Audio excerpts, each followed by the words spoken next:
Hey Pizza Planeteers, it's Gareth. Quick note before today's episode, we originally were supposed to have more time to record this episode, but we ended up hitting an unexpected time crunch, so I wasn't able to hit on everything because I just got back from the parks and didn't feel like I needed to take any notes. So I forgot some stuff and will be inserting sound bites throughout today's episode to supplement some of my talking points. Please enjoy our discussion. You are there to enter. Welcome to Pizza Planet.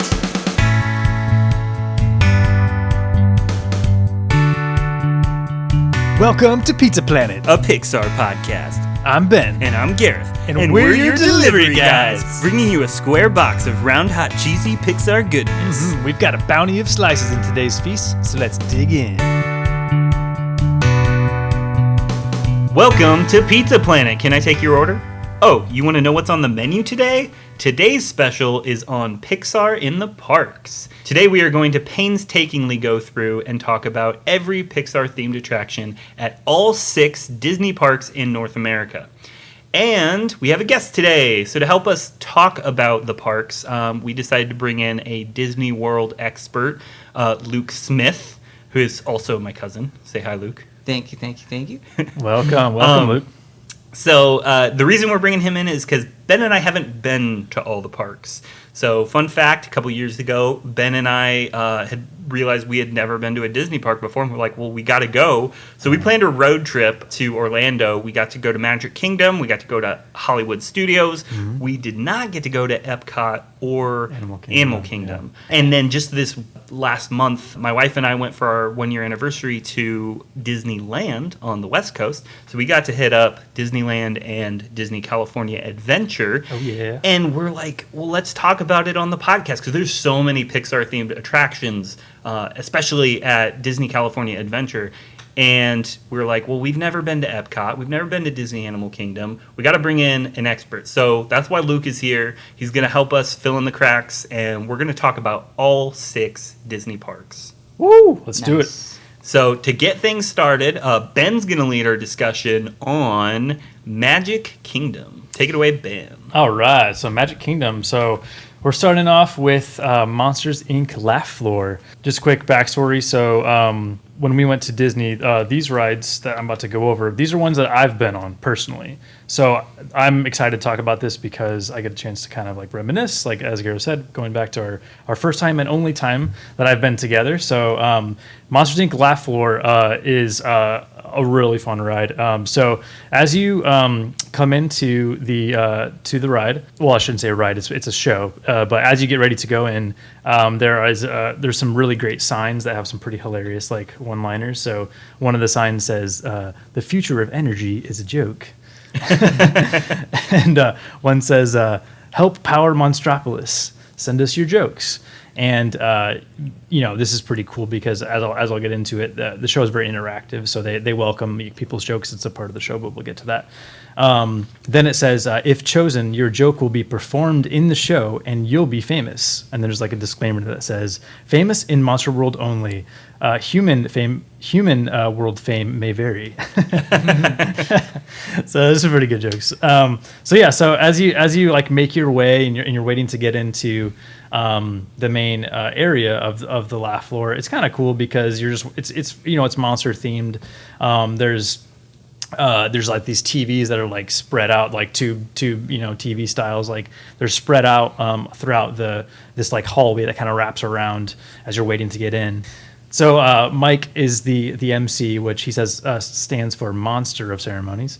And he gives an introduction to the Monster World and the new laugh floor. So it's kind of like, it kind of takes place like after Monsters Inc., where he's talking about the future of, their city's powered on laughs. And it's kind of cool to see that animation and be brought in.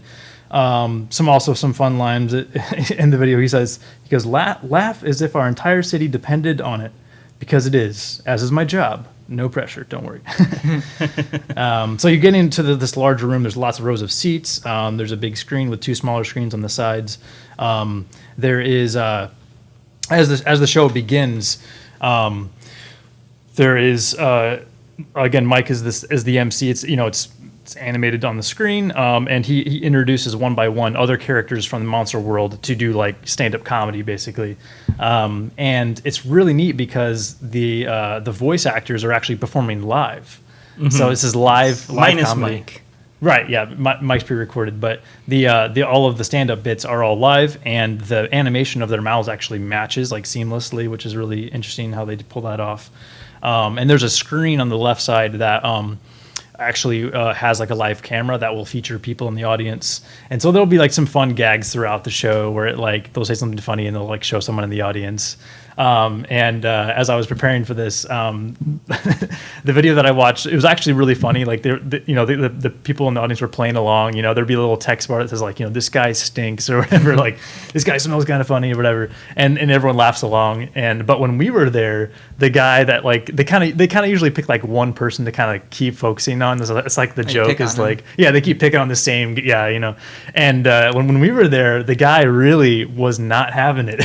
Oh yeah, he was kind of ticked like a little bit, which is just kind of funny because it's such a good environment, and then there's just this guy who's just kind of like a downer. But yeah, it's hard to sit in the background at something like that. Yeah, right. Yeah, because you will be picked on. because maybe this guy just wanted to sit back, but it's a real fun show. There's a lot of real fun gags, and like I said, it's very interactive. They actually will have people from the park who they bring microphones into the audience to actually like answer like certain like questions or whatever. So it is a part of the show. So it's a really cool interactive show. If you're a fan of Monsters Inc., it's very just good vibes, really fun. That was actually one of my favorite rides. I remember really enjoying it. Question? Oh yeah. Do you think that the Tomorrowland or even Disney World is powered by the people's laughs at the laugh floor? Oh. Interesting. Do you think we're responsible for powering the people mover? Oh, is all of Disney powered by our laughs from just that one ride, or from everywhere in Disney? Well, this is an interesting theory. Yeah. We'll have to explore this. Yeah. And any thoughts on the laugh floor, guys? So, I will say I love the laugh floor because it was a magical experience. As you described it, I'm just being transported back to the wonder.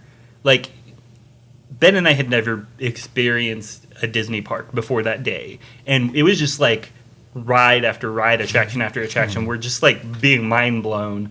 And this was the moment in the day where I was just like, wow, Disney parks can do anything. Because I never imagined being able to actually get into a line that felt like, the queue looks like you're in Monsters Inc. Yeah.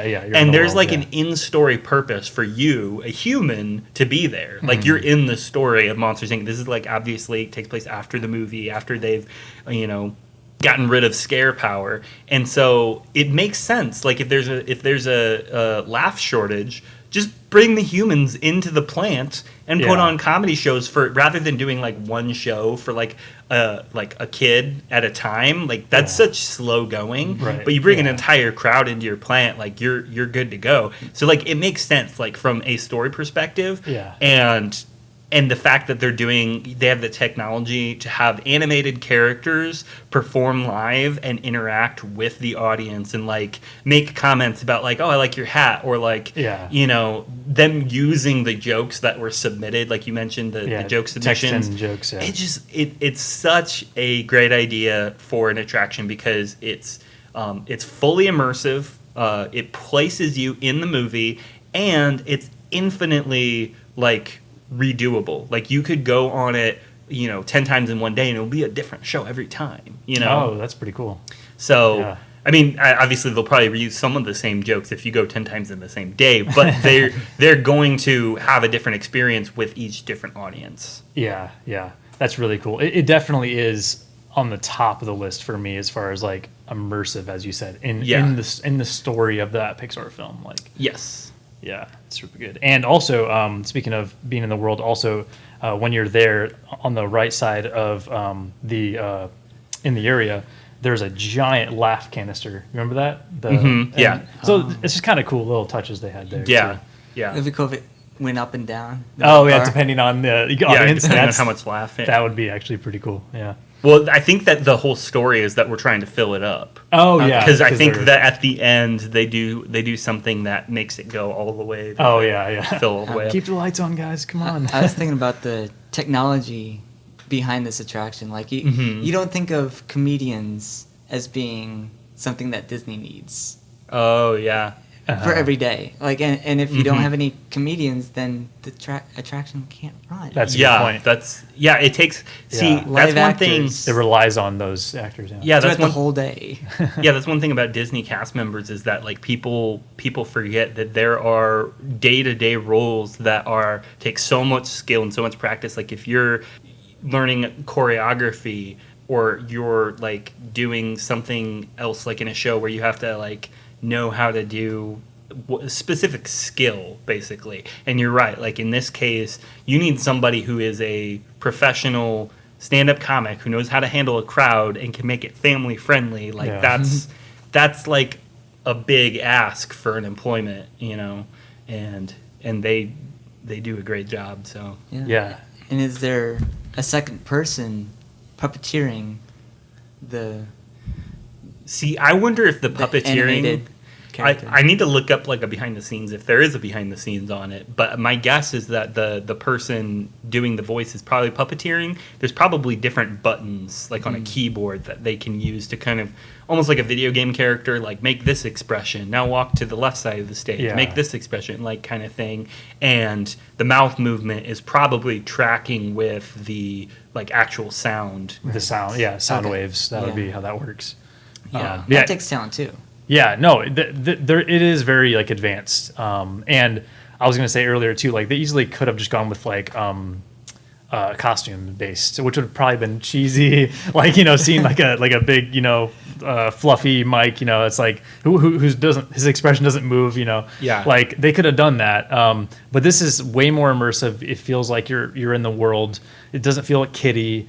You could be any age and enjoy it. And you got these actors who are literally acting like they're obviously able to watch what's going on, but they're so behind the scenes. Like that takes a lot of work to be able to do that without being, like physically there. Like I feel like it'd be easier to act along if you were physically in the room. Mm-hmm. So anyways, yeah, no, it's all around. It's a pretty sweet ride.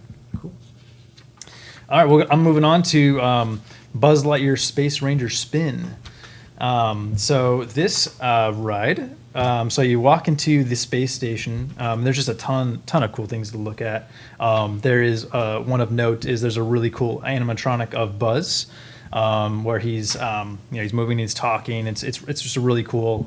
If any of you guys have been to Disney, their animatronics are on point, like to the point where it's sometimes you're like that's freakily good. Yeah. But yeah, Buzz looks awesome. The ride actually starts in kind of a black light area, and it's called the Space Cruiser Maintenance Bay. This is where you hear, like you can hear like the sounds of the space station, and you're getting ready to get into your ride. So you hop in your ride, and it features on your dashboard you've got a score counter, a spin lever, and the laser. And as the ride begins, there's audio transmissions from some sort of like space general who's giving instructions to the Space Rangers, which are you as you're on the ride. And the ride is just it's a lot of fun. I mean, there's like I said, there's just so much to look at. There's so many targets to shoot at. So that's your goal is is to shoot all these targets and try to increase your score counter. There's little like Z's that are on all different kinds of things, and so you're kind of battling. At first, you are on this alien planet, and you're battling these aliens, not to be confused with the Claw aliens. And it's just a really cool world. We just did the episode on Lightyear, so of course I was running through my head as you go through. Like in one part, like I said, it's kind of more of this like marooned planet.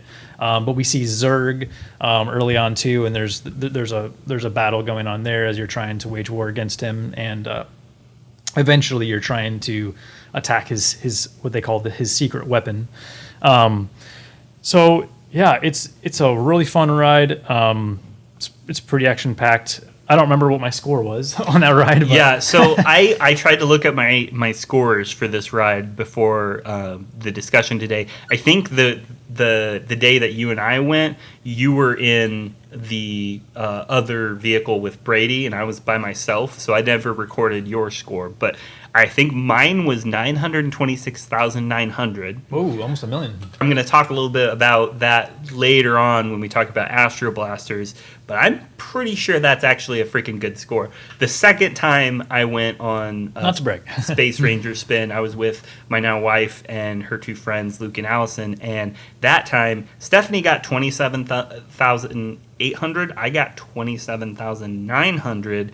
And between the four of us, I had the highest score. So I remember walking away going, like, am I good at this, or is this rigged? Like, what's going on that I am like consistently the highest ranked, in the group I'm in? And so, because I beat you, I don't know if I mentioned that. I do remember that when you, me, and Brady went, I beat both of you.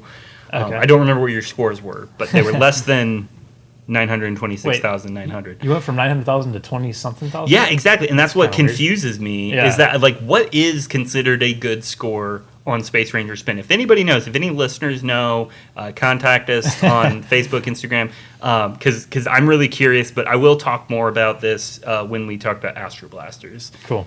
I cannot remember my score because I don't shoot things, so my score is probably pretty low. Yeah. Just Well, I don't shoot things either. I was just looking at the little Oh, red okay. dot and, like, kind of just... I just had fun. Yeah.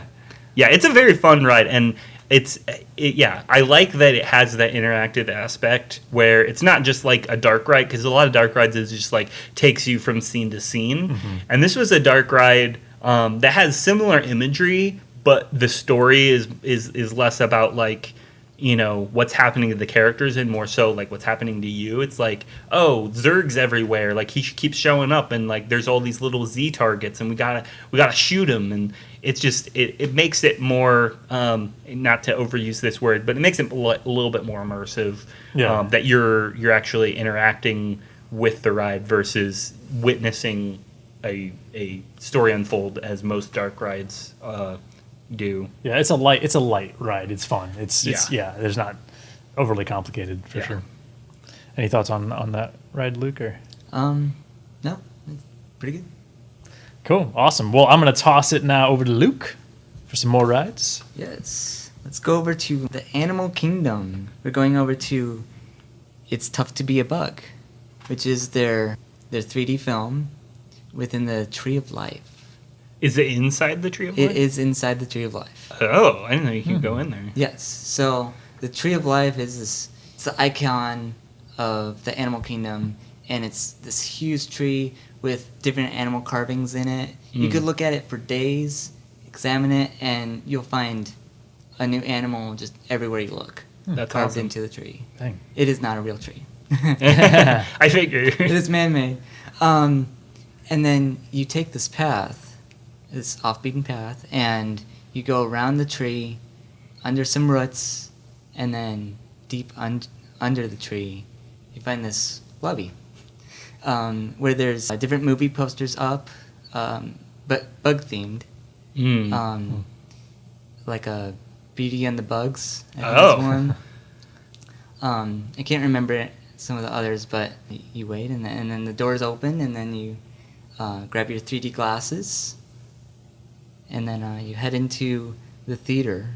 And once you sit down, in these they're like bench seats, above your head you see Flick hanging upside down, like it just his head is popping out. And he says that we are all honorary bugs. Oh.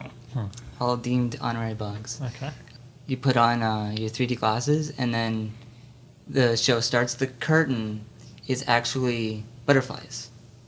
That instead of curtain raising, the butterflies fly into your face. Then you get greeted by just different types of bugs that show off in a way that it shows off their different abilities. Like there's a stink bug, so it's an immersive experience. Yeah. So you get smell vision, and you smell the stink bug.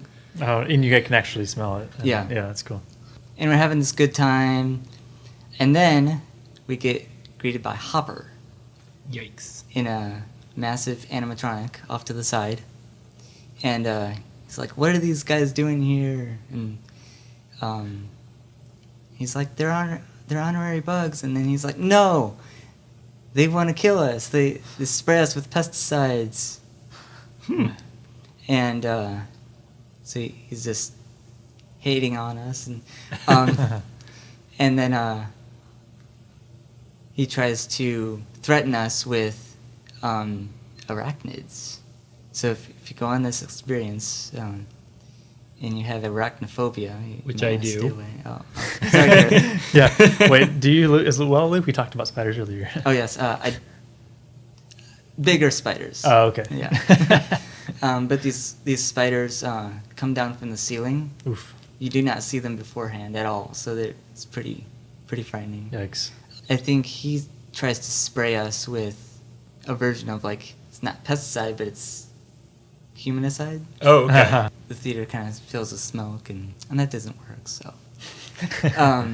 He goes away Okay. to have a grand finale. They sing, I don't know what the song's called, but they sing about, like, they're bees, and they're like, oh, we're pollinators, and if you like vegetables, fresh fruit and flowers, fresh fruit and flowers, gives thanks to us bugs for our marvelous powers. So, sing a little ditty, and then Flick pops up again in the ceiling and says, well, before you exit, we want to make sure all the bugs exit first, and so you feel bumps under your seat Oh, nice. of all the, like, the beetles exiting before you. And I bet that could be cringy for some people. it is, yes. So- I was terrified of that when I was a kid. yeah, well, so when I saw Bugs Life, so first of all, I'm very, very arachnophobic and just generally, like, nervous around bugs. And I had this thing as a kid. Anytime I saw a bug, even if it was on TV, if I saw a bug, like, I would have a literal shiver down my spine, and it would, like, make all my muscles tightened up, and, like, I would just basically freeze. And so when Bugs Life came out, I was like, oh, these are cartoon bugs. That's obviously not going to happen to me. But it did. Like, when I watched Bugs Life for the first couple times, that happened to me. I would see these animated bug characters, and a shiver would go up my spine, and I would, like, tense up, and my muscles would freeze. And so, yeah, I didn't love that. So I'm sure, for sure, that I would have a problem with this particular attraction. Yes, and seeing these bugs in animatronic form or in 3D, I'm sure it will not help. Yeah. Extra real. So, Luke, hearing you talk about how you were at this ride as a kid, so you've been a number of times. How many times have you been to Disney? 6 times. Oh, nice. So that's Disney World. Disney World, yes. Yeah. Yeah. So not Land. Yeah, I've also have not been to Land. So, yeah, that's cool. Disneyland's on my bucket list. Yeah, let's go. Let's go together. Okay, You can cool. come too, Garrett. Oh, man. So yeah, you're a Disney veteran. This is Yes. That's you're not noobs like me. Yeah, and for clarity, I've been to Magic Kingdom twice, Hollywood Studios once, and went to Disneyland Resort once, and spent 4 days, 2 days at both parks. That's right, because you went again after we went. Yeah. So you've been to a Disney park, if you will. Yeah, I've been Three to. times, I or basically three. only went to Magic Kingdom once more after your and my trip. I just went to Magic Kingdom one more time, Gotcha. just for a day. All right, and do you guys have any other comments about stuff to be about? No, I don't think I'm particularly excited for that one. We won't force you on it. Okay. I would love to check that out. A Bug's Life is such a nostalgic film for me. Okay. You know, it came after after Toy Story, so way back in the day. So yeah, this sounds really cool. I'd love to check out that ride. Nice. All right, so now we'll go over to the Theater in the Wild, which houses the newly refurbed Finding Nemo, The Big Blue, and Beyond. The original, this opened back in June 2022, so, but it's been going on since 2009, I believe. But back then it was just called Finding Nemo, the musical. Oh, okay. Which even came out with its own soundtrack. Ooh. Yeah, I've listened to the Finding Nemo musical soundtrack. I love that Crush's song sounds like the Beach Boys. Yes. Dude. That piano. Yeah. Gosh, that sounds awesome. So it's this new iteration is 25 minutes, and it's basically a Broadway musical. Okay. Just shrink down, really fast paced. Okay. So it's basically the story of Finding Nemo, which I'm sure you're all familiar with. Does it go through? Because I've listened to this parts of the soundtrack. Does it go through the entire soundtrack, or is it just select parts of the Finding Nemo musical? The new one, it cuts out in between bits. Yeah. Okay. So it's like an abridged version of the Finding Yep. Nemo musical. Mm-hmm. Okay. I think it keeps some of the songs. Well, speaking of the songs, let's go to the music that's in there. The main song is In the Big Blue World, which appears at the beginning and the end. And it even appears in another Pixar-themed attraction in Epcot. We'll get back to that. In the scene where Bruce and the sharks are finding their fishy friends, not food friends. They sing Fish Are Friends, Not Food. Mm-hmm. Which, I don't know how to describe that. It's la da da da da da. Kind of very easygoing. It's Okay. not rock or anything. Yeah. Well, then there's a drop. If it's the same track that's in True. the soundtrack. True. Yes. Like the drop off. No, like where when Bruce starts to smell blood, all of a sudden there's like a riff, like a Oh. fast riff that comes in Yeah. Mhm. that kind of like intensifies the tone of the song. Oh, okay, yeah. Yeah. He's really nice man. He never knew his father. And another song is We Swim Together. So when they've used it, they use it multiple times. Like when Marlin is feeling downhearted about the loss of his son, Dory sings, "We swim together, we swim together," and lifts his spirits. And I think they also use it again when Nemo gets captured by the fishnet Okay. after he's rescued. They sing that song, another iteration of it, to get out of the net. And of course you have just keep swimming, swimming. What Class. do? We swim. And they fleshed that out into a longer song, a little bit Oh, longer okay. than that, yeah.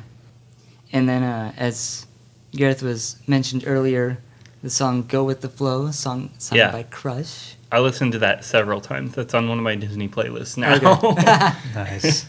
And I love that, if I can insert a comment here, I love that, like, I'm guessing this is probably true for the rest of the soundtrack too, but the lyrics are literally just the dialogue from the film, pulled straight out of the film, and maybe, like, tweaked slightly so that it rhymes, but, like, they basically just take the dialogue from Crush's scene in the movie and then turn it into a song.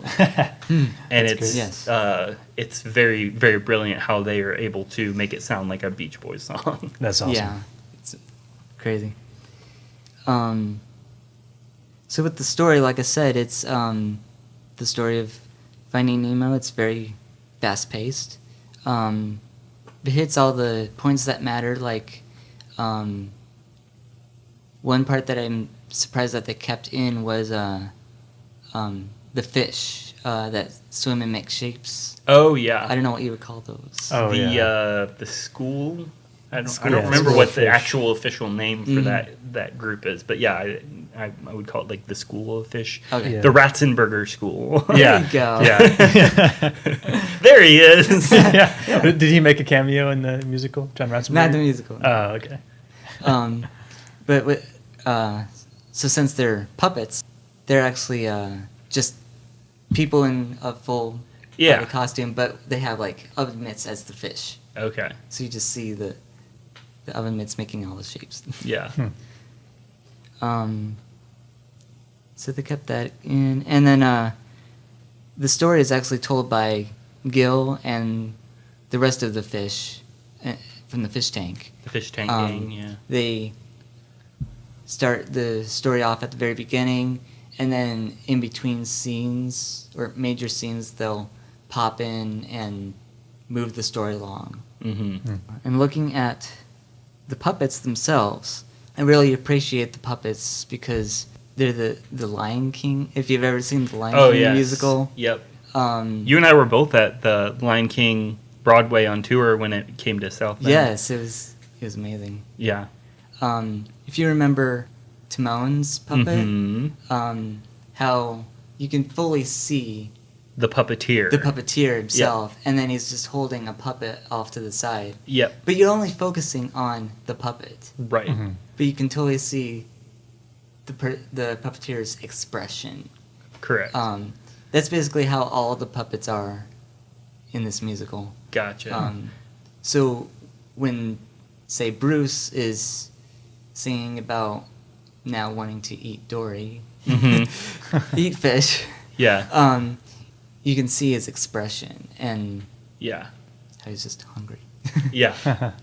That's really cool. Yeah, and Crush is interesting because it's more like a huge animatronic, but you could also call it a puppet. Yeah. But it's like hoisted up, almost like it's hovering. Mm. And Crush is just in a green suit that blends in, but he's like surfing on his own shell. Oh, that's cool. Huh. Yeah. Cowabunga. That's pretty sweet. Yeah. Yeah, I would love to see this show. Like having heard parts of the soundtrack and like I've seen images of what you're talking about, like the puppets and stuff Okay. like that. But yeah, I that would be on my bucket list is to when I eventually someday hit up Animal Kingdom, I need to see this show. Yeah. Yeah, that sounds awesome. And like I was saying, since you can see the puppeteer's expressions, the relationship between Marlin and Dory or Marlin and Nemo, Yeah, it makes it all the more heartwarming. yeah. Mm-hmm. To see the human performance behind the characters, that's Yes. really cool. Yeah, the sets are kind of interesting because they're mainly 2D sets Okay. with a big TV screen in the background with 2D, like a 2D ship. Mhm. When they're talking to Bruce, there's a 2D ship there that they swim around. So it's simple yet effective, Yeah. and that really leads to quick transitions and an altogether satisfying yet only 25-minute show. So That's awesome. Yeah, Yeah. they pack a lot in there. That's awesome. yes. I love Finding Nemo. Any comments? I want to see this. I also want to get a picture with the Crush animatronic. I don't know if there are any photo ops, but that'd be awesome. I love Crush. He's like my favorite Finding Nemo character. Okay. Cool. I want to surf on his shell with him. Yeah, I was kind of bummed last time. The musical was in transition at that time. I think it shut down because of COVID. And so, yeah, last time I went, I was into the musical. Like, I had listened to the soundtrack, and I'm like, yes. And then I go and it's like, oh, it's closed. So, Oh. Oh yeah. But you've seen it before, right? yes. Yeah. And the interesting thing about that was maybe I just wasn't into it, but I wasn't really into it the first time. Oh. I thought, meh. But then again, the second time that I dove into it, it's like, oh, this is a good musical. That's super cool. I've only within the past year or two I've been getting like more into musicals. I never really was a fan of them Okay. growing up. I don't know why. I just thought they were like cheesy or something. I don't know. Not a musical family?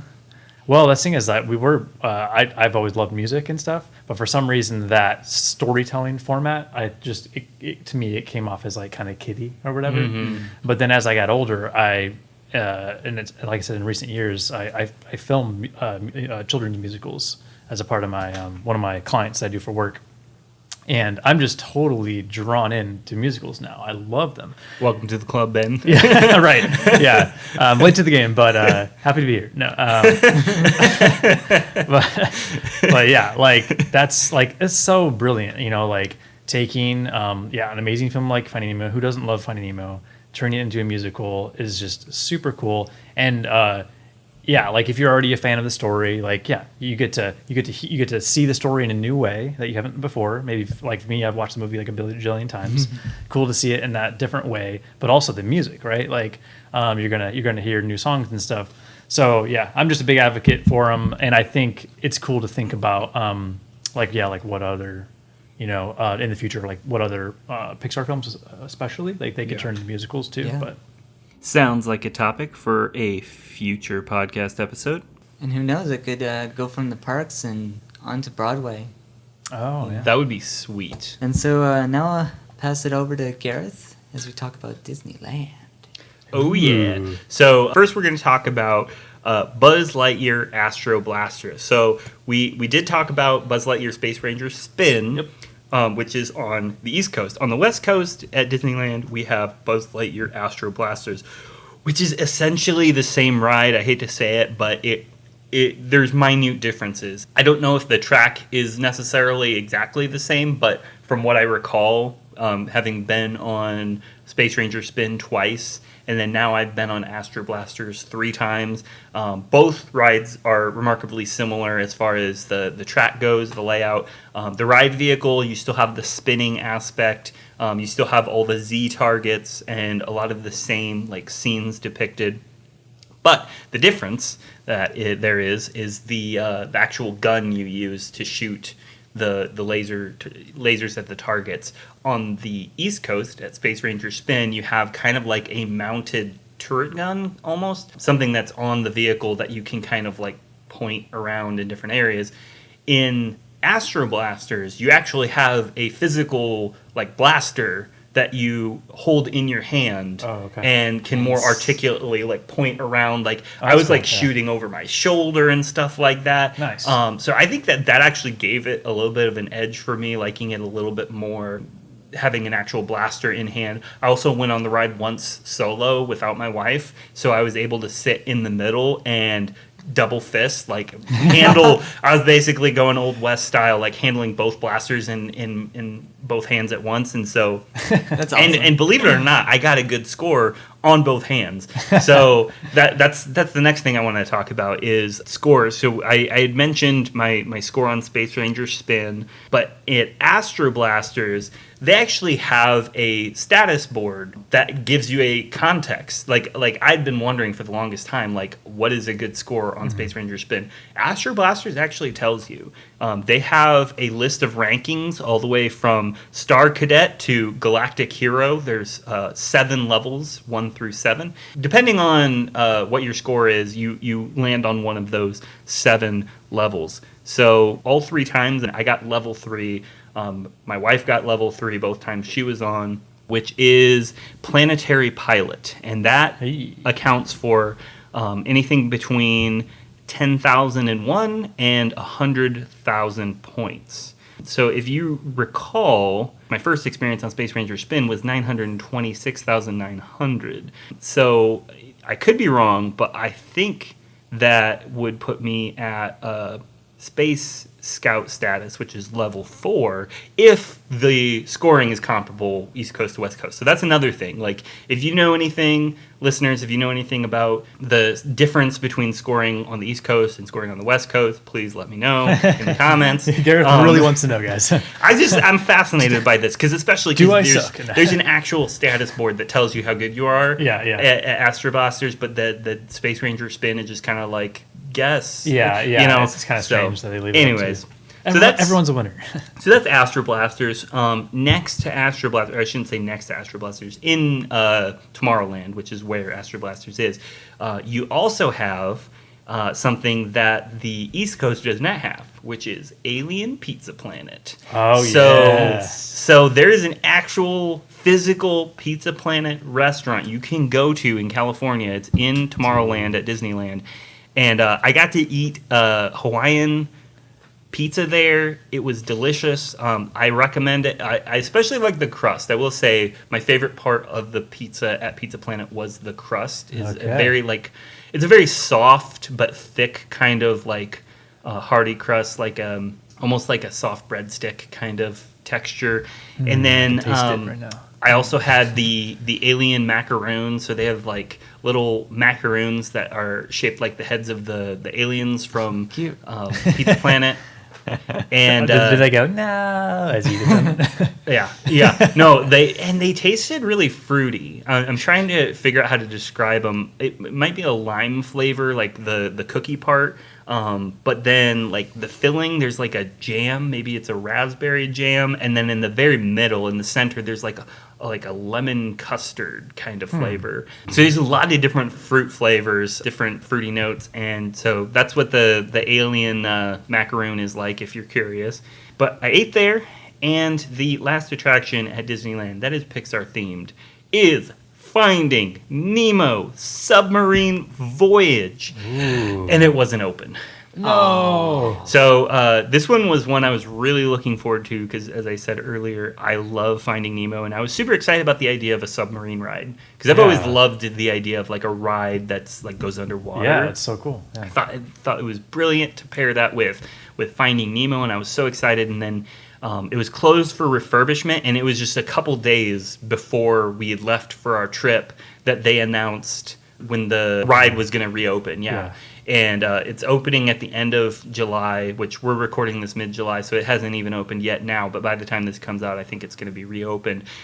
Basically, what they did is I think they updated some stuff, like did touch up repainting some of the like coral reef stuff. They added Hank the octopus to the facade, so like if you're going walking past the ride outside, you can look in the water and there's a rock and Hank is kind of sitting there waving. Isn't this I've seen videos of this, and isn't this where there's seagulls on the outside? I think on a rock just saying mine. Yeah, I think you're right. They weren't making any noise when I was there. Okay. Everything was kind of turned off. They were actually doing test runs while we were there because we saw a submarine go by, but it had just like one person in it. It looked like. Is this a new ride, by the way? No, this is actually a Disneyland original. So originally, it was when Tomorrowland. Correct me if I'm wrong, Luke. You might know more than I do, but when Tomorrowland first opened at Disneyland. I think that this was a day one attraction. I could be wrong. I am wrong. Tomorrowland opened in 1955, and Submarine Voyage opened 4 years later in 1959. But it was 10,000 Leagues Under the Sea themed. So they changed it. And yeah, it wasn't till I don't remember the year, but it was. Oh, I think they just had their 10 or 15 year anniversary. I don't remember. But The ride. I don't know. I'm not sure if it's a 10 or 15 year anniversary. It was 15 years. It opened in 2007. That's when they rethemed it to Finding Nemo. Before that, it was closed. So for a long time, I think it was inactive when they closed 10,000 Leagues Under the Sea. Okay. There was also a period where they were going to, there were rumors that it was going to be rethemed as an Atlantis ride. They ended up going with Finding Nemo, and I'm glad they did, but I'm also sad because I didn't get to experience it. I don't like to look up ride videos normally because I don't like spoilers. I want to be able to ride and experience completely fresh. But I did look up a video of what the ride looked like before the refurbishment.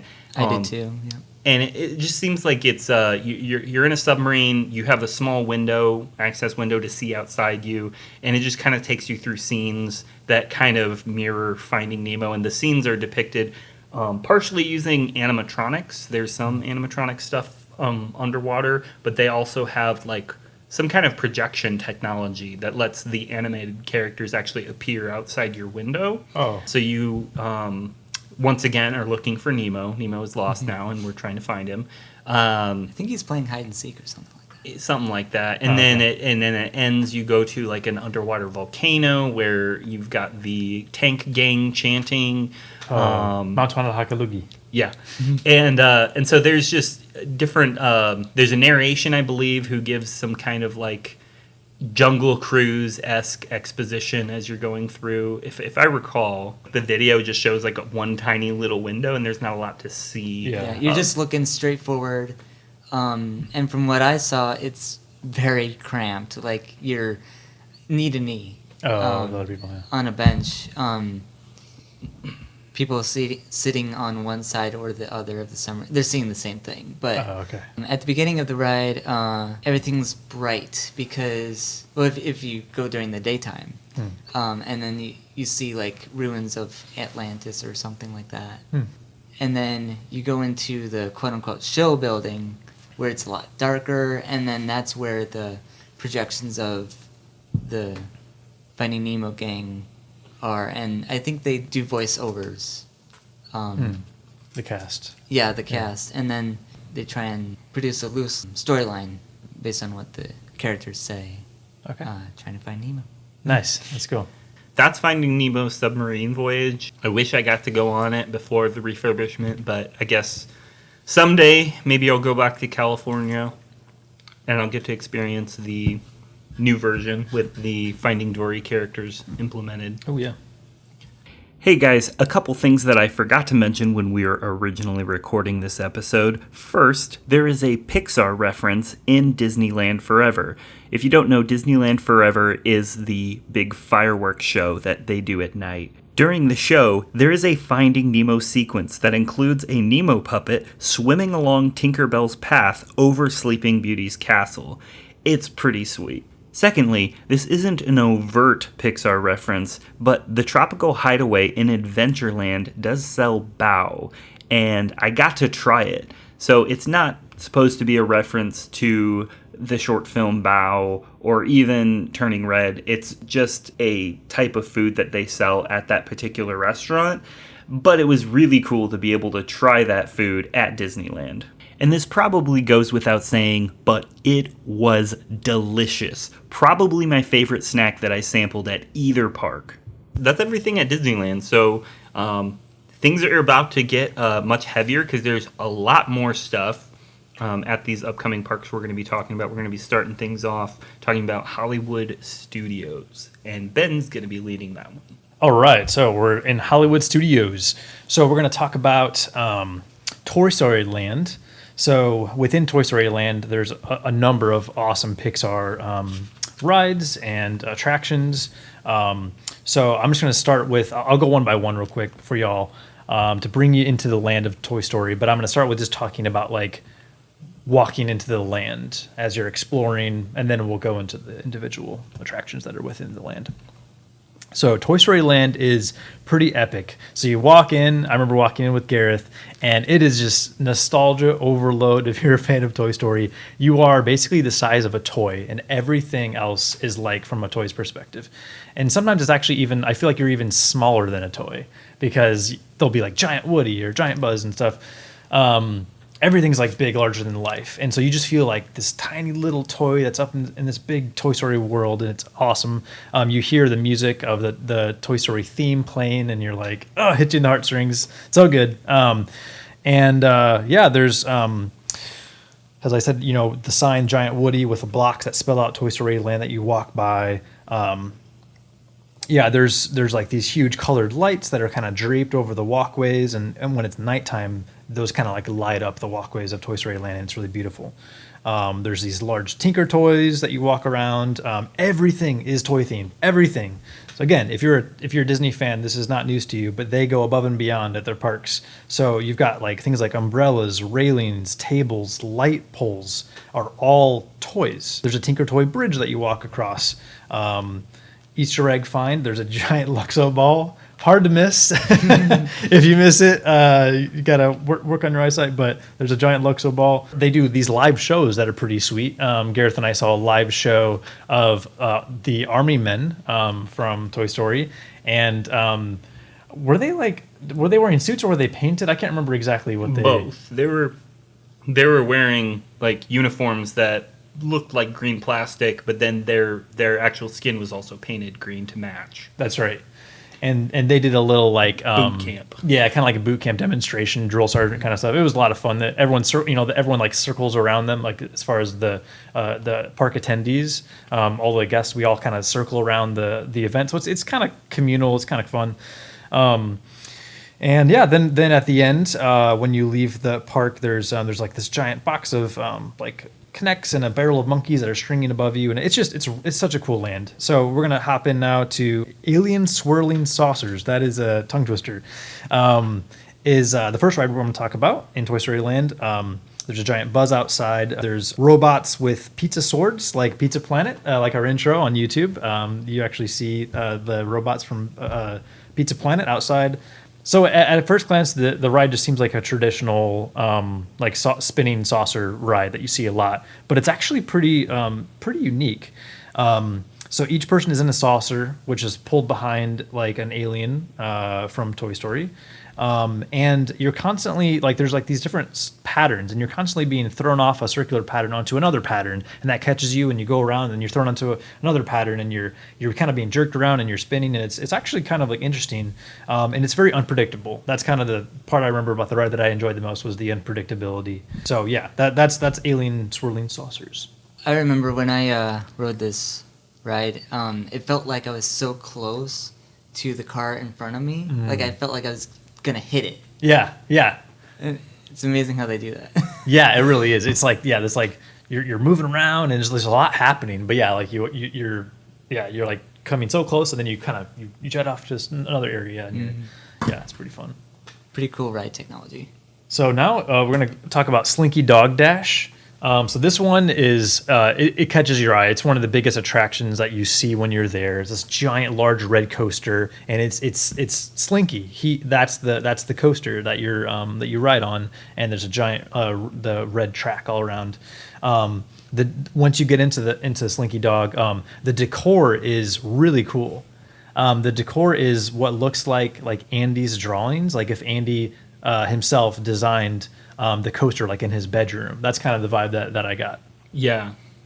And so that's very nostalgic. It's a cool, thoughtful decor, you know. So everyone sits in basically each slink of Slinky. You're in a slink. The ride is pretty thrilling. There's lots of twists and turns and some fun drops. It goes at a pretty good speed that, again, I found thrilling. I'm not necessarily a roller coaster buff, but I thought it was fairly thrilling. There's a really cool part where you pause and then you boost off again. And then at the end of the ride, there is a cameo of Mr. Spell, and then of course Wheezy, and Wheezy sings "You've Got a Friend in Me," which is just fun. I love that they added him. That's great. Yeah, it's a lot of fun, and it's animatronic, I believe. Wheezy, yeah. So really cool. And then there's a quick Easter egg that I noticed. The Pizza Planet truck is on the move. Did you catch it? So we're not gonna talk about that, but I did catch the Easter egg book of Partly Cloudy. Oh, is right above Wheezy. So the Oh. Pixar short Partly Cloudy. There's a book. So that's Slinky Dog Dash.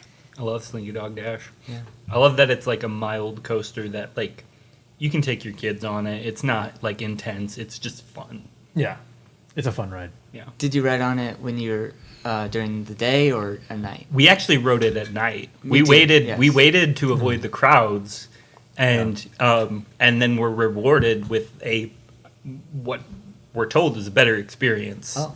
So Okay. Yeah, I rode at night too. I love the lights yeah, that go along the track.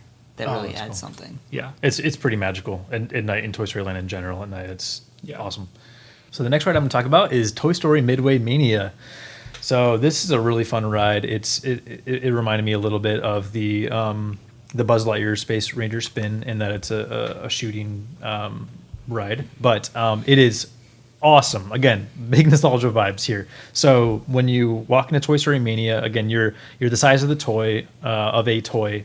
And they really own that in Toy Story Mania. I believe when you walk in, there's a part where you walk past Andy's door, and there's a bedroom giant door. Yeah, and it's just this giant. Yeah, door. I have a picture of you standing next to the door, and it's you are literally the size of Buzz or Woody. Yeah. Oh my gosh, I tried to close it. The door. It didn't work. some guy's like, "Hey!" No.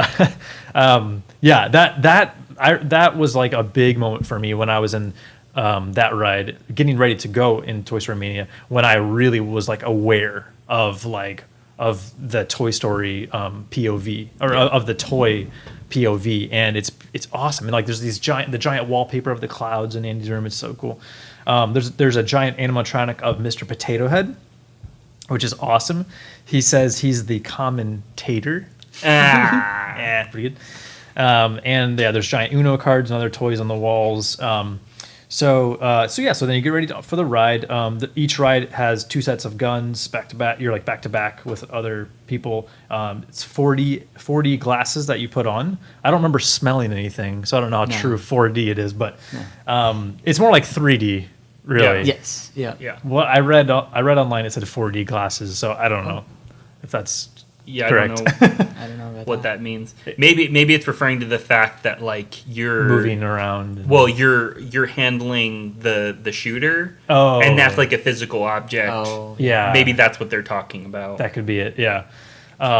So basically you're going around, and there's all these like mini games within the Toy Story world. So there's like these games that are called like Dino Darts, Army Men Shoot Camp, Ham and Eggs, and they're all just like little games where you're shooting targets, and it's like themed around something with one of the characters of Toy Story. Mm-hmm. There's like a Western one where you're with Jesse shooting targets like in the Wild Wild West and stuff. You're at one point where you're shooting hoops on the little aliens. It's a really fun game, and like Space Ranger Spin, there is a score at the end, so you can see how well you did. I don't remember if there's a rankings or anything, but you do get a score at the end. Yeah. If you're curious, your score, Ben, for Midway Mania was 132,100. Well, thanks for either embarrassing me or bragging. No. But I got 133,700. However, and this is a recurring pattern. I only had 31% accuracy, and you had 38% accuracy. Oh. And if I can just jump ahead and really kill nice. 2 birds with 1 stone, I will share Midway Mania is also a ride at Pixar Pier, but it's less cool because it doesn't have that awesome queue where you go through the giant door and stuff. Oh. But it's the same ride, and this time I got 119,600 points, and my wife got 104,300 points, so I still won again. But once again, I got 31% accuracy. What is the odds that both times I went on this ride, like West Coast, East Coast, I got 31% accuracy exactly, but my wife got way better accuracy. She had 48% accuracy. Oh, wow.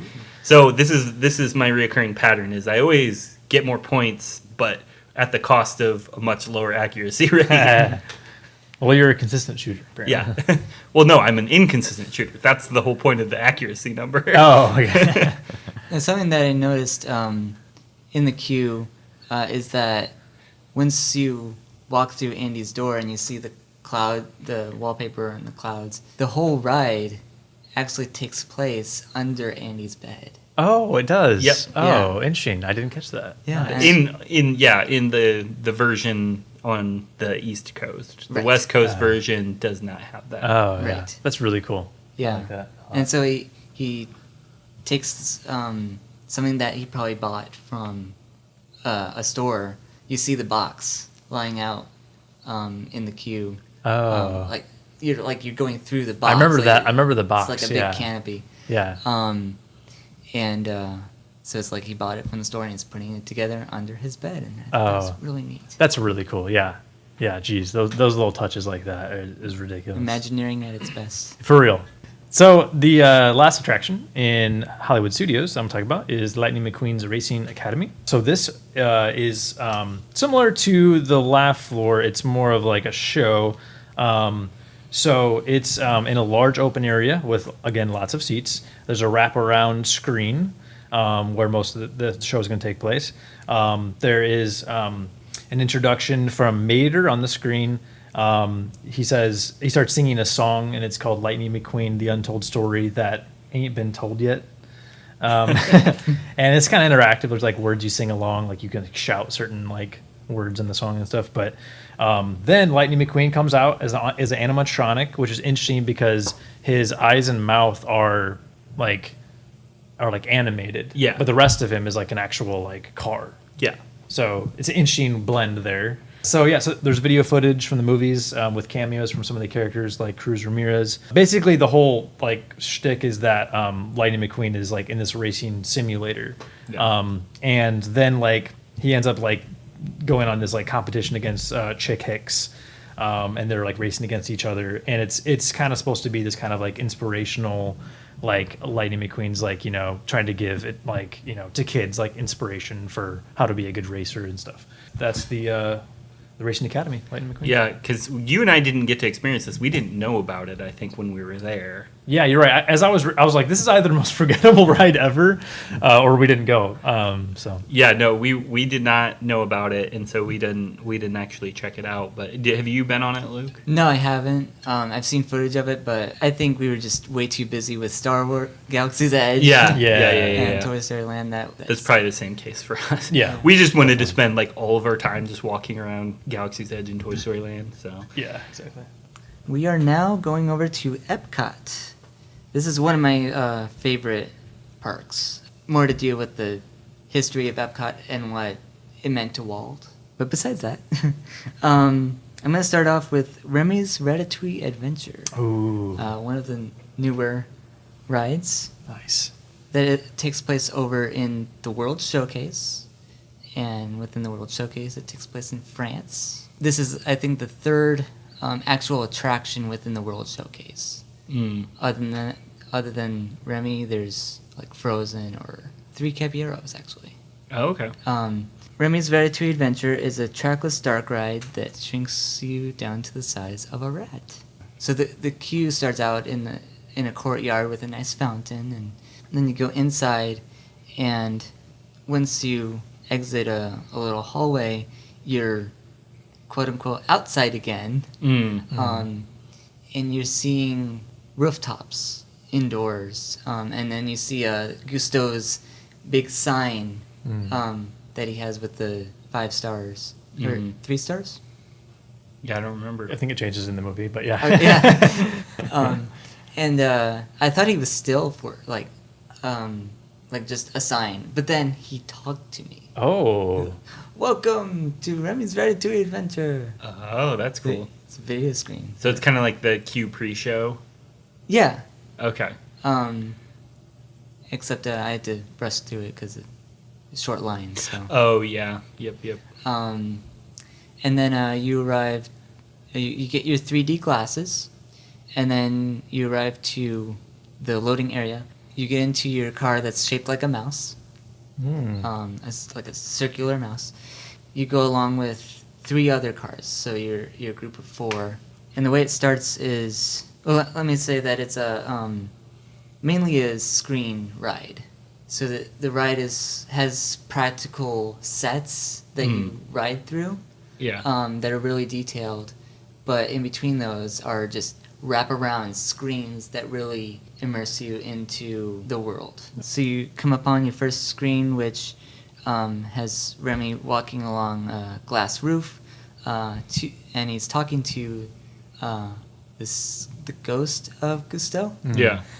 And something that I noticed, something that I just love to hear is he's talking in French and in English. Okay. I'm not sure if he's saying the same thing because I don't speak French, but I just think it's cool to hear him speak in what would be his native language. Does he kind of go back like line by line, back and forth, kind of? Or? I think so. Nice. Yeah. That's pretty cool. And that also goes throughout the ride as well, and I just think that's something cool that they did.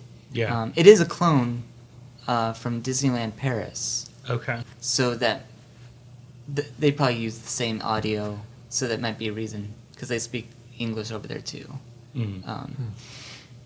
So then he's talking with the ghost, and then he falls through the glass roof. He hits the floor, and panic ensues. They're like, "Get the rat! Get the rat!" And he gets chased under some carts, and then he gets chased under an oven. And then our vehicles move under an oven as well. And then there goes the heat, and nice, like 4D almost in a way. yes, like you're gonna get burnt off to a crisp. That's cool. And then we escape that, and then we end up in the pantry, which this is where the practical set comes in, and you can see all the meat hanging, fruits and vegetables on the shelves, and you can see a silhouette of Remy and Emile. I think they're like messing around with grapes or something like that. Can you smell the food? I don't remember, but you probably can. I mean, knowing Epcot, they gotta have some kind of like sensory. Yeah, I'm pretty sure you. I don't remember personally, but Yeah. Pretty sure you would be able to. And then you leave the pantry again, and you end up in the kitchen again. Linguini is sweeping with a mop, Mm-hmm. and he sweeps you out onto the restaurant floor. Mm-hmm. And then, what's his name? The main chef. Skinner. Skinner, yes. He finds you and starts to chase after you. And then Linguini is like going to this mouse hole. And so then you're in a different video screen. You're going through as if you're a mouse. Okay. It's really, really cool. Skinner's arms comes at you like through a wall. Something happens to where like the timeline shifts, so you end up back into the kitchen. But then there's kind of like at the end of the movie, where there's rats everywhere. Oh yeah. You go through the counter with rats on either side. Yeah. And then you end up at at the end of the movie where all the rats are eating at their own little tables, Right. on a platform or something. Yeah. They show that scene, and then Remy's like, "Thank you for joining us, and glad we had a good adventure," or something like that. So yeah, and then you go back to the loading area. That's awesome. That's really cool. Yeah. Man, I want to ride that ride so bad. Yeah, I won't spoil where it's ranked, but I know that Ratatouille is definitely a highly ranked ride for Ben and I. Yeah. Mm-hmm. Did anybody? Or ride, highly ranked movie. Ratatouille is a highly ranked movie for Ben and I. Yes. Did anybody, when the rats first, or Remy first fell in and they were like yelling in the kitchen, did anybody yell 2319? Oh, nope.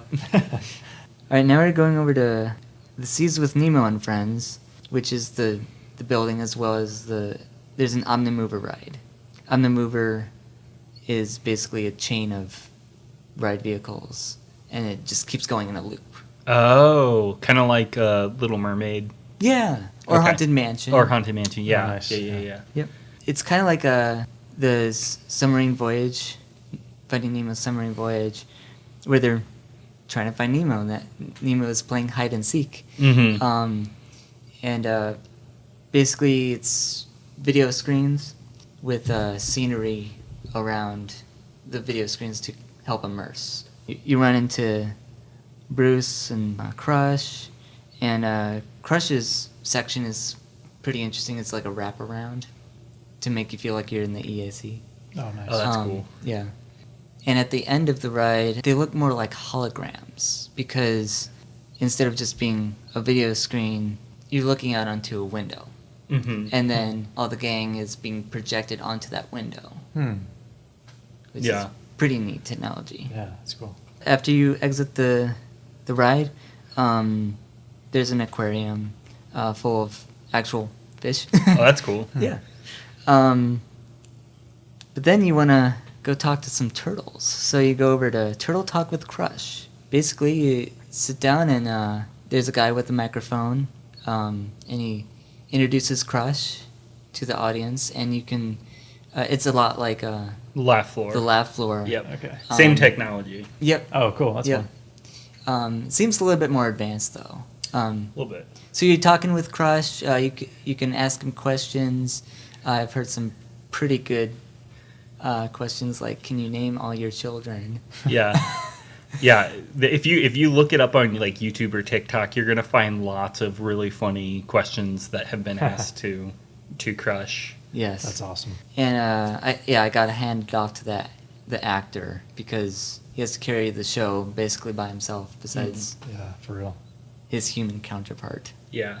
Now, did you ask a question to Crush? No, I was too shy. Yeah, He didn't call me out.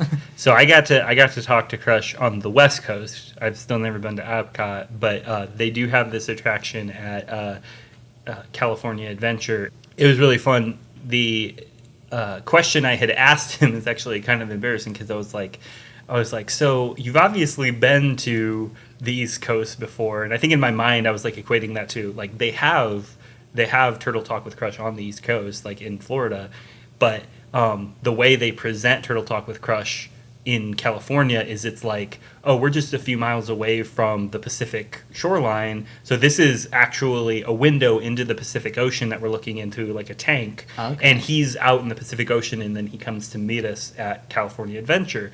And so I was like, obviously you've been to the Atlantic Ocean before, and he goes, why would you think that? And I was just like, and then he's just like, okay, well, here's the thing. I am a migratory species, but I exclusively migrate around Pacific Ocean. So then he got to ask me some questions about myself, and I got to share like my surfing experiences from Lake Michigan, being from nice. Indiana. Nice. Um, I'm but- sure he can relate. Yeah. Props to the actor because he's on it. Like you can ask him like scientific questions about turtles and he instantly knows the answer. You can ask him like in-universe questions about like the lore behind Finding Nemo. He instantly knows the answer. It's like these are like well prepared like performers playing Crush. Yes. That's pretty cool. Yeah. He also interacts with pre-recorded animals like the whales Yeah. from Finding Dory. Yeah, I think there's a few different variations of like characters that he'll interact with. Like the show I was in, Bailey the Beluga came in and Okay. talked to him. Cool. Yeah. And then also in the Seas with Nemo and Friends building, there's Bruce's Shark World, which is basically just a little area all about sharks. Information boards on different facts about sharks, and there's also an interactive game you can play. Pretty simple. I don't think there's any actual sharks swimming around that area. But there is a cool photo op. Okay. You get to look like you're in Bruce's mouth. Oh, okay. Humans are friends, not food. Yes, I hope. And then we go over to the Imagination Pavilion, which houses the Disney and Pixar Short Film Festival. Oh. Which I think that's an interesting choice because they're imaginative. Mhm. The theater is there, so might as well show up some good short films. Mm-hmm. The ones that I saw was Get a Horse, Piper, and La Luna. Okay, I know Piper and La Luna. Those are both Pixar shorts. Yes. Is Get a Horse? Is that like a Disney?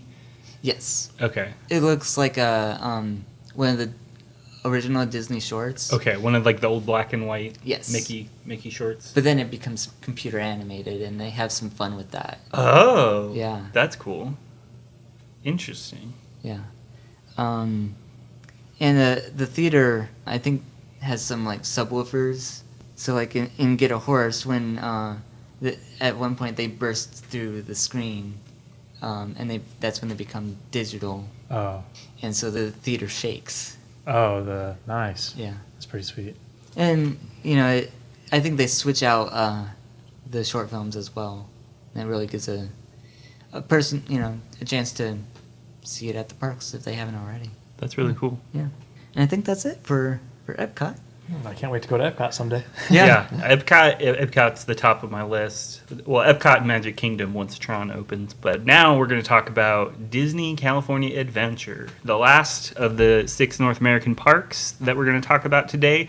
Houses the most Pixar attractions. So I was just there just like a week ago as of recording this, and it is, boys, there are a lot there. So I'm just going to kind of truck through some stuff. So first of all, they've got Pixar Pier, which you would think for a Pixar fan is the highlight of Disney California Adventure. Oh yeah.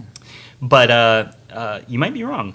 So basically, what Pixar Pier is, it's kind of like a revamp. That they originally had like a Pier Carnival theme in California Adventure, and then a number of years ago they decided, well, let's keep the Pier like Carnival theme and turn it into like Pixar stuff. So basically, instead of having like Pier games, like Carnival games, like Carney type games, they are all now Pixar themed. So like there's like a Bullseye themed game. To be more specific, it's called Bullseye Stallion Stampede. There's also Wall-E Space Race, Heimlich's Candy Corn Toss, and La Luna Star Catcher. I know you'd like that one, Ben. I didn't play any of those because I frankly wasn't interested. I think you have to pay to play those. Yeah, I think so. It's just kind of like generic carnival games, but with a Pixar twist. And then they have Pixar characters trotting around all over the place.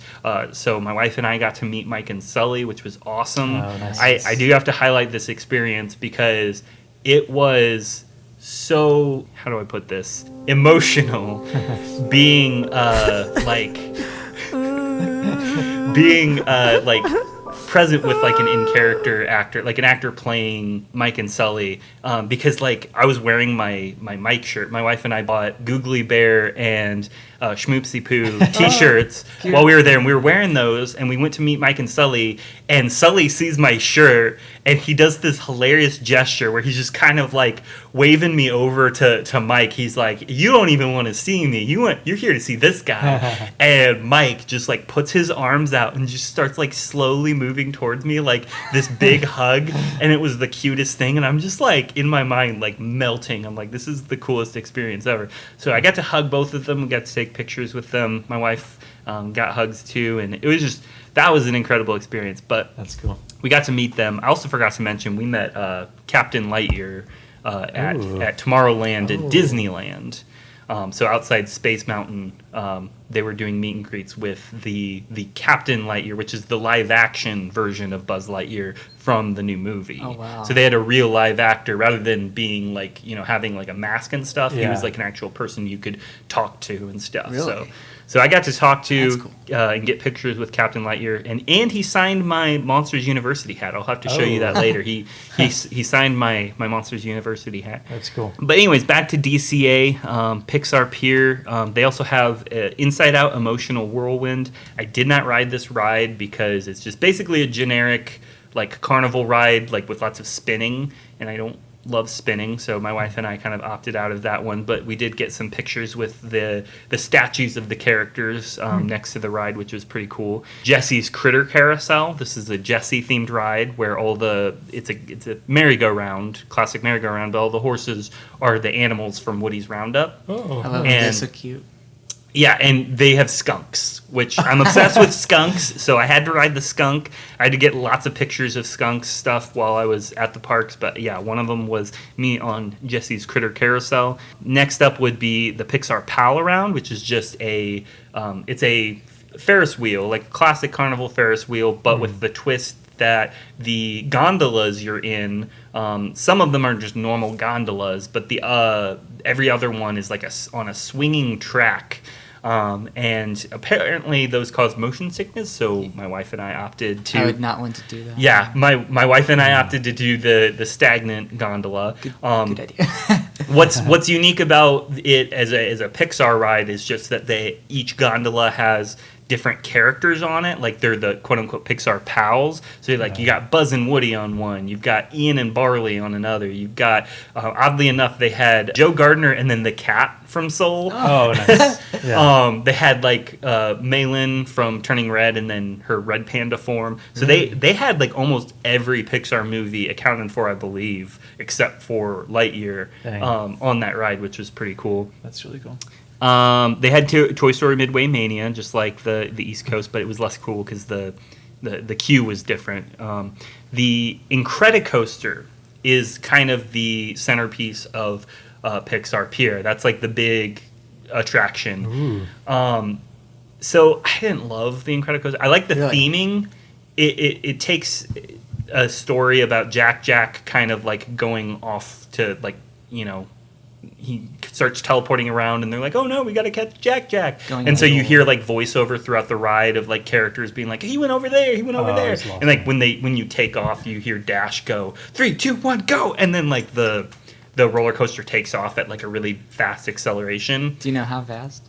To answer Luke's question, the Incredicoaster goes 55 miles per hour, and it accelerates from 0 to 55 in 4.5 seconds. We go through like different tunnels where you can actually see Jack, like little like, you know, pictures of Jack and stuff are lit up. And anyways, you're just there's this whole story with the voiceover, and then at the end you kind of pass by, I think it's like their apartment in Edna Mode is like giving Jack a cookie or something. I don't remember. But I didn't love it because it was so clearly a reskinned old coaster. Like, it was much more rickety than I was expecting. Really? It goes upside down, too, which I hate rides that go upside down. Like, there was a loop-de-loop at one part. I didn't love that. And the shoulder strap was the worst part. The shoulder strap, this is what told me it was such an old ride, is that the shoulder strap would not, like, form tightly to my body. So, like, it was kind of loose where you could shake the shoulder strap that's supposed to like make you feel secure, but like it won't go all the way to your shoulder, so you have all this space, and the shoulder strap itself, even if you hold on to that has some give to it. And so you're just kind of like being shook violently the entire ride. Oh jeez.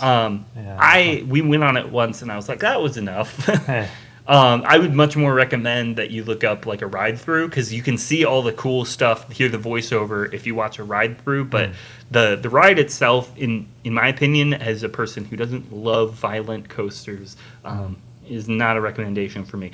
So in this episode, I was a little bit harsh on Pixar Pier, but I never really went into how their shopping and food game is on point. Firstly, they have Knickknacks, which is the premier gift shop for Pixar Pier. Obviously, it's named after the short film Knick-Knack, which is a great way to tie in the theming of a obscure Pixar reference with something that is actually poignant to what a gift shop does, is it sells knickknacks. The other gift shop in Pixar Pier is Bing Bong's Sweet Stuff, themed after Bing Bong from Inside Out. So again, the theming game is very strong with the gift shops as well as the restaurants. Most notably, Pixar Pier is home to the Lamplight Lounge, which is considered to be the premier sit-down restaurant in the entire Disneyland resort.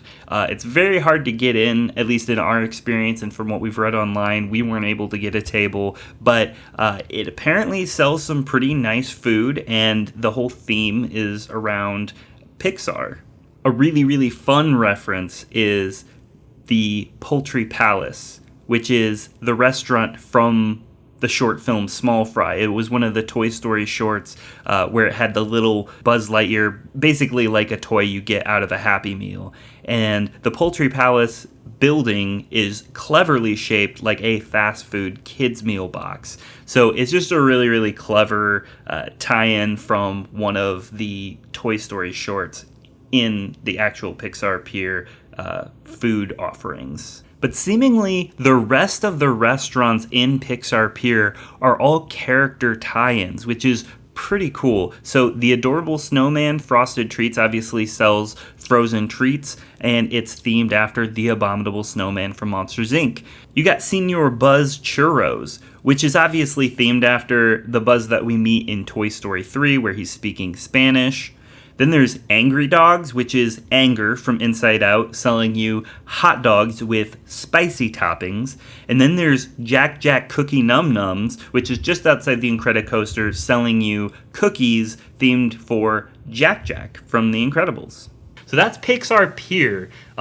It is fun to walk around because of all the details. Like, they have hidden characters everywhere throughout, like, the decor and the architecture. Like, one point I looked up and there was like steel grating, and I thought it was just going to be like lines, but then you see there's like shapes of silhouettes of different characters. And name any Pixar character, you can probably find an Easter egg of them somewhere in Pixar Pier. But that was not the highlight for me. We went to Radiator Springs, USA. Cars Land, USA. Oh, cool. This was such a cool land because they literally painstakingly recreate every element of Radiator Springs. Oh, so you that's can so go to all the locations from Radiator Springs. They've turned some of them into shops, like Flo's. Flo's is turned into a restaurant. The Cozy Cone is turned into like little food kiosks. The Ramones is turned into a gift store. Sarge's Surplus is turned into a gift store. You can buy juice at Fillmore's Fuel place. Any alcohol over there? I don't think so. But they have 3 rides. I'll go over real quick. Luigi's Rollickin' Roadsters is a trackless ride where it's just basically you get in a car that's, I guess the story is these are Luigi's cousins. The queue for this ride goes through Luigi's store, which is pretty cool. You get to see the white wall tires and everything. But you get in one of these cars that looks like Luigi, and it's one of his cousins, I guess. And they do like a little dance to some like Italian music. But it's trackless, so you're kind of like wandering around the dance floor. Your car is kind of free roaming, and then there's a part at the end where it spins, and they do a choreographed ending. But And that's great because you don't know where you're going to go, yeah. Yeah, you end up in a random place every time. Then they have Mater's Junkyard Jamboree, which is, I would say it's a clone of Alien Swirling Saucers. I would say it's a clone of that, but I think Alien Swirling Saucers is a clone of Mater's Junkyard Jamboree. Specifically because Mater's Junkyard Jamboree, I think, is older and because it is much more rickety. I had so much fun on Alien Swirling Saucers. Mater's Junkyard Jamboree felt a little bit more jerky and a little bit more violent, and that could also be because it's outdoors and doesn't have like a canopy overhanging so that it's like weatherproofed. So like the metal components of this ride could be more rusty, making it more of a rough ride. But my wife and I didn't love Mater's Junkyard Jamboree. I would recommend Alien Swirling Saucers, but they're essentially the same ride otherwise. Finally, guys, I've been waiting all podcast to tell you about. I almost cried. I was not expecting to get off a ride and to be like fighting back tears. Because Radiator Springs Racers is phenomenal. It is, okay, I didn't know what to expect because my wife was talking it up a bunch. She'd been on it before and she loves it. And she was like, you're going to love it. I can't wait to see your reaction. I'm just like, calm down. It's just a Cars ride. But you get in a car and you start to hear the music from the film, and it kind of takes you on the ride when in the movie Lightning and that Bonnie Hunt character, they go on just kind of a cruise out into the area, like looking at the canyons and stuff. Waterfalls. So yeah, the waterfall and stuff. And so you hear the same music, you see the waterfall, it takes you on that same drive that they go on, but then you go into one of the mountains and it turns into a dark ride where suddenly you're seeing scenes from Radiator Springs lived out with like animatronic cars. Nice. And they're like really impressive looking animatronic cars. And you get to see every character, you get to go through all these different scenes, tractor tripping, all this stuff. And then at the very end, Doc Hudson greets you and Lightning, and they're like, all right, it's time for the race, because the entire story is, I guess, that you're a visitor from outside of Radiator Springs coming to a Radiator Springs race. And so you and one other car pull up next to each other, and so there's 6 people in each car, 6 passengers in each car, and then they go like 3, 2, 1, go, and then you guys both take off, and you have like a drag race through the very similar layout to like the race that Lightning and Doc when they're in Isn't the location called Willie's Butte or something? Yeah, I think so. They go around that big corner. Yeah, the turn. curve. Yeah. Yep. Yeah, so it's kind of modeled after that, but there's a lot more twists and turns to it. But it's super fun. It goes pretty fast, and yeah, and it just like everything from the music to the animatronics to just like making you genuinely feel like you're in this world. And then I got off the ride the first time. We went on 3 times, and the first time I got off, I was legitimately fighting back tears. I'm like, Stephanie, I didn't know I could have like a reaction like this to a ride. Yeah, I had to get like a Radiator Springs bumper magnet for my car, and I got my Cars Land hat here, just because that was my favorite part of DCA was Cars Land. It was just so immersive, so cool. There is an Easter egg that I'll tell you about real quick. In Radiator Springs, you all remember the scene where Fillmore is like, I'm telling you, man, every third blink is slower. I actually noticed while we were walking through crowded Radiator Springs, I looked up at the blinker and that scene just popped into my head. I'm like, wait a second. The third blink is slower. I have video of it. The third blink, guys, if you go to Radiator Springs, look at that traffic light because every third blink is, in fact, slower. That's great. Confirmed. Detail. Yep. Love it. Okay, guys, I just wanted to talk a little bit more about Cars Land because it's awesome. So first of all, I didn't even mention the mountain formation. So those who've been to Galaxy's Edge will know that Disney went all out making the rock formations and the landscape look very natural and visceral, and it just takes you out of, where you are and places you into that fantasy land. And they do the exact same thing at Cars Land. All of those rock formations that you see in the background that are kind of like a cross between the Arizona desert and these cars sticking up out of the ground, they recreate that, and it is painstakingly detailed. I absolutely love just like staring at the horizon and seeing all the stuff that they did to the landscape to make it look like Radiator Springs smack dab in the middle of Route 66. Another really fun detail that I'm surprised I completely spaced on when it comes to Radiator Springs is that you actually get to meet Lightning and Mater. Yes, real life-size cars are driving around greeting guests. Multiple times, Lightning and Mater both drove past us, obviously at a very slow speed. They're not running over anybody, but as they drive by, they're shouting out greetings to people, and it's a blast. It's very cool to see close up, and they do meet and greets.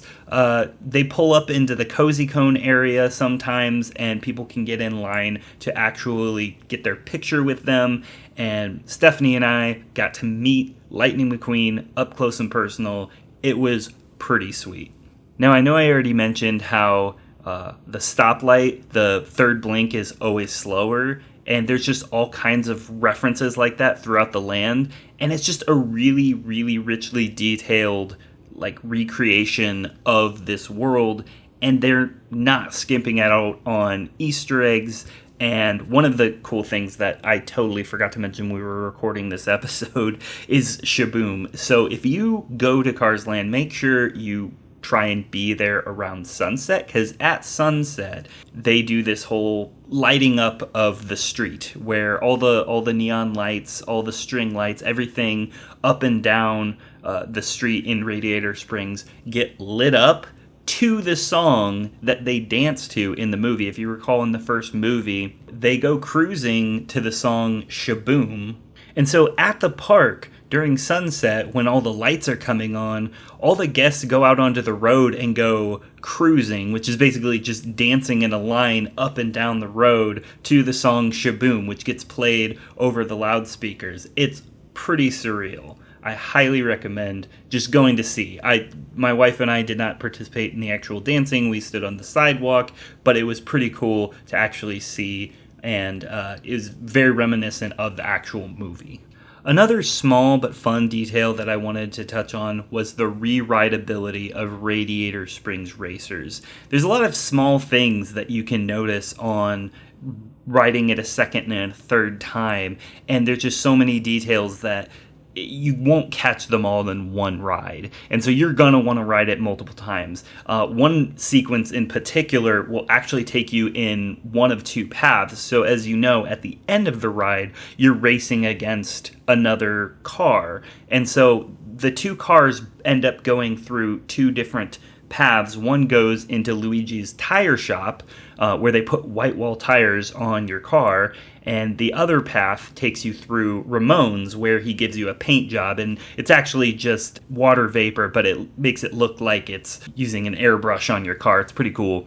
but you can only see both of those sequences if you go on the ride multiple times. And once you get your fill of standing in line for this ride, there is a single rider's lane that my wife and I were very quick to take advantage of so that we could get on the ride much faster. There are 3 other things, though, that I was going to mention that are at DCA. DCA has Mickey's PhilharMagic, which now features Coco.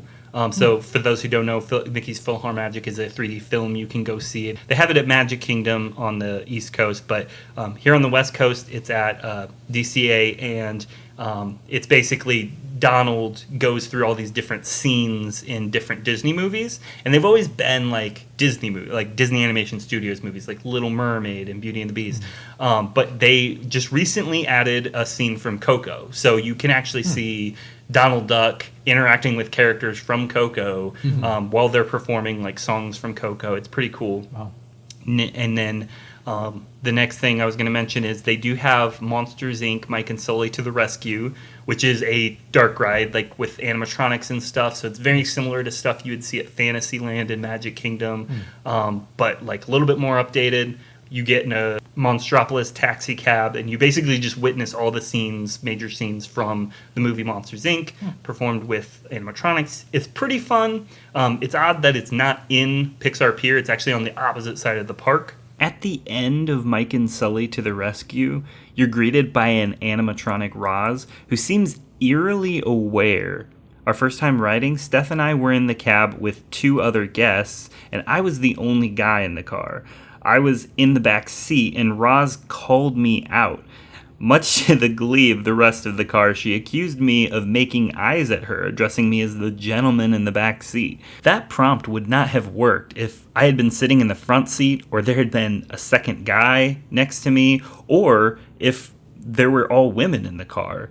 So that just made us extra giddy when we heard that. And then finally, I was going to mention Animation Academy, which is a part of the animation building at DCA. And what's unique about this attraction is basically they have Disney animators giving classes that you can attend like every half hour. And every half hour there's a different character that they're giving a class on, like how to draw that character. Oh, cool. Wow. And so we went to one and didn't know what character we were getting, and we got Grogu, and we're like, well, let's go back for a character we actually care about.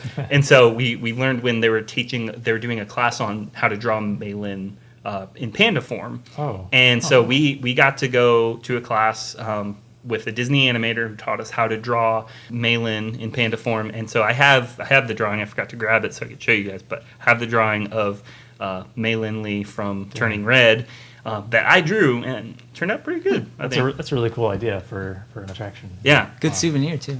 Yeah. Yeah, free. It's a And free free, yeah. souvenir. So, guys, hot tip for Disneyland goers: if you want a free souvenir, hit up the animation building and attend Animation Academy. Yeah. Because it's that's a really cool takeaway. So something fun that I kind of wanted to just share about the animation class when we were learning to draw Meilin from Turning Red.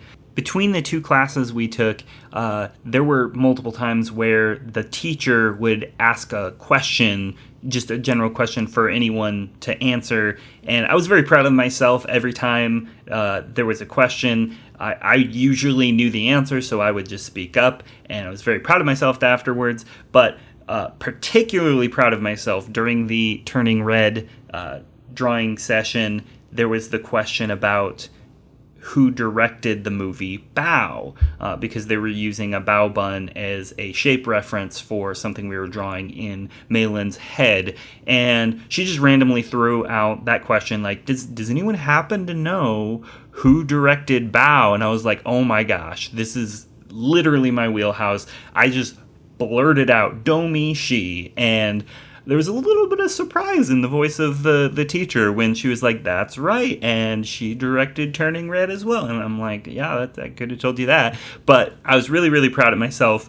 That was also the teacher who clued me in about Bao being sold at the Tropical Hideaway in Adventureland and Disneyland. So that's how I found out about that, and then I went to go get some Bao One more small thing from DCA. In the animation building, there's this thing called the Sorcerer's Workshop. Not a lot of Pixar references there, but there is a little game you can play, or more like a quiz, where it tells you what Disney character you are based on your personality.